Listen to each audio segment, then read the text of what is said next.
Hello, students and parents. Wanted to make a video here to go over the practice chart. Some students and parents still have questions about filling it out, so I hope this will help. If you still have questions after viewing this, then please don't hesitate to ask me either by phone or email, and I'm happy to explain this further. Everything that I'm going to review here, we went over in class in detail. All right. So students, if there's something that's been explained or you didn't catch it the first time, please ask me. I'm happy to go over it further with you to help you figure it out so this isn't a burden. This practice chart is meant to help you and help you focus your practicing and help you stay organized through the year. So let's just go over it a little bit here. Student name, practice chart number, dates. These are from the beginning of the year, and this is the practice chart we've been using here for 3 years, so I just left it in there. Really, since we're doing this all online now, it's already connected to your name. There's already a practice chart number associated with the assignment and then the dates. So you can actually, at this point, since everyone's now turning it in online, you can just leave it blank. I'm going to leave it there since everybody's used to seeing it there, or if somebody has to print it out on paper. But I'm only accepting them online. So even if you print one out, if you're having some sort of issue, even if you print it out, you must take a picture of it and still submit it online. All right. But I think filling it out with the Chromebook or mobile device, as I'll explain later, is the easiest way to go. All right. So you must study your instrument 150 minutes per week. There's a suggested breakdown of period 25 minutes for 6 days or 30 minutes for 5 days. Not every week will look like that. Students, I know you get busy and there's some days that you can't practice due to activities and you're catching up on the weekend, and that's fine as long as you get your 150 minutes in by the end of the week. This breakdown here will give you the most success because practice really should be consistent and regular. And so either 25 minutes 6 days or 10 minutes 5 days, you're going to see the most progress if you're able to do that, or to practice every single day. But sometimes it doesn't work that way, as we'll talk about here at the bottom. All right. You can still add private lesson minutes to your practice chart. Totally okay. And make sure you're always marking your music with pencil. All right. Theory goals. I've just left the Quizlet in here because of the Quizlet cards that I've posted on Classroom, and we've been using Quizlet live in class. And so Quizlet's a great place to go and study key signatures and note reading and all of that, and it's going to be very helpful to us this year. Musictheory.net is a wonderful site for music theory. They have full lessons. They have little quizzes you can take, flashcard type things. So if you want to improve your theory skills or your note reading skills, musictheory.net is a great place to go and do that. Now, the rest of the practice chart is really to help you, the student, stay organized with what we're doing. All right, so I put in our 6th grade pieces here. Piece number 1, Time Machine. Piece number 2, Abandoned Funhouse. Piece number 3, Dragon Hunter. This M here is for measure number. So say, violas, I measure 14 through 16 in the Baroque era, work on staccatos. Okay. All right. And you could write that in there. Probably the fastest and easiest place is to write it in your music. But I also have it here in case this is easier for you to keep up with.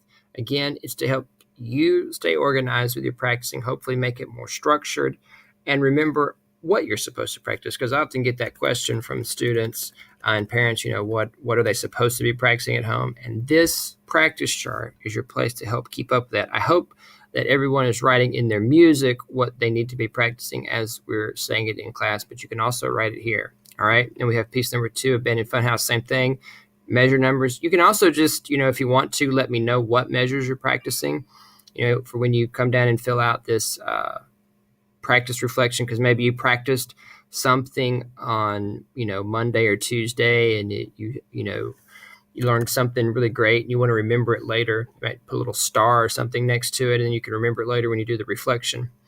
And it's the same for all the pieces. Your private lesson music, you're more than welcome to include that in your practice minutes. Totally fine.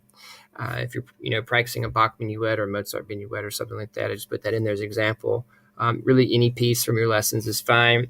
And there's just some extra spaces down here for other pieces.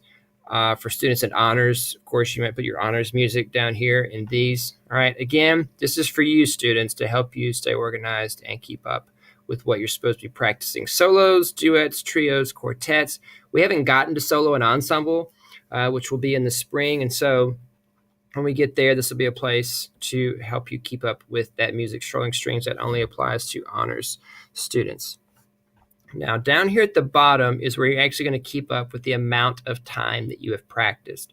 All right, so put in some examples here. Say Monday, I practiced for 25 minutes. Tuesday, I practiced for 20 minutes. As I mentioned before, maybe it was a busy week. I didn't practice on Wednesday or Thursday. Then on Friday, Saturday, Sunday, Friday, I practiced 35 minutes, 45 on Saturday, 45 on Sunday. And I total all that up and equals 170 minutes. So I've met my 150-minute minimum.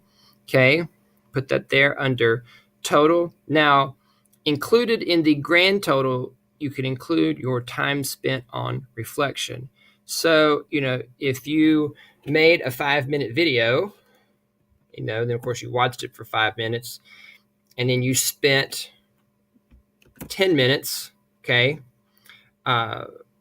reflecting on it. That's a total of 20 minutes. And so down here in the grand total, I would write 190 minutes. Okay.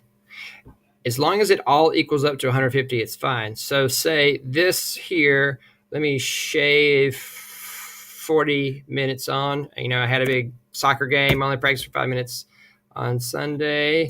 All right. So I'm going to put this down to 130. Okay. 130 plus 20 would be 150, and there you've met your minimum time. This is a minimum amount of time. Of course, you can practice more. More practice will help you, but the reflection piece is really important if you really want to progress. But I know that the reflection for some has been cumbersome. It hasn't been a completely productive way to spend your time. So for the rest of the year, starting in this next 6 weeks, I'm going to make the reflection optional. I will stress, though, that this reflective portion of practicing, of either audio recording yourself or video recording yourself, if you're really serious about making progress and getting to the next level of playing, this technology that you now have in front of you with the Chromebooks, and the ability to video record yourself or audio record yourself, and then listen to that and see or hear what you're doing. I mean, it's just invaluable. I can't say it enough how much more you will learn about your playing and how much more progress you will make if you do that, if you use the Chromebook or other device to do that. But like I said, from now on, this will be completely optional. If you do it, it's still included as part of your practice minutes, and so you can add it up there. And remember, it's just 150 minimum. All right, so when you get to the end of the week and you've done your practicing, you've done your reflection, all right, you're going to get a parent signature. Whoops, I forgot. Okay, up here on the right. Practice techniques. We've been over most of these in class. We've talked daily about practicing with the metronome, saying rhythms out loud, counting out loud, string wiggle. We've talked about in class, singing rhythms. We've done a little bit of that, fast bow, slow practice. I've talked about that all the time. Listening to recordings, this is really important. It doesn't count, toward your minutes, because we really do have a bare minimum of 150 down here. But this is really important to your practicing and developing as a musician. So I hope that everybody's listening to recordings. And then here's a place to keep up with scales and arpeggios that you're practicing. Again, this is a way for you to communicate with me, but also to help you remember the different practice techniques that we've talked about, and use in class. And maybe you look at this and you think, well, I kind of remember what the string wiggle was, and I remember it helped, but I don't remember exactly what that was. Well, ask me about it in class, all right, so that you can use it in your practicing, to help your progress. Or singing the rhythm. You can ask me about any of these things that you want in class, and I can explain them further. All right, back down here toward the signature. All right, so there's a couple of ways to get the parent signature in here. The first way that everybody has access to is through the Google add-ons.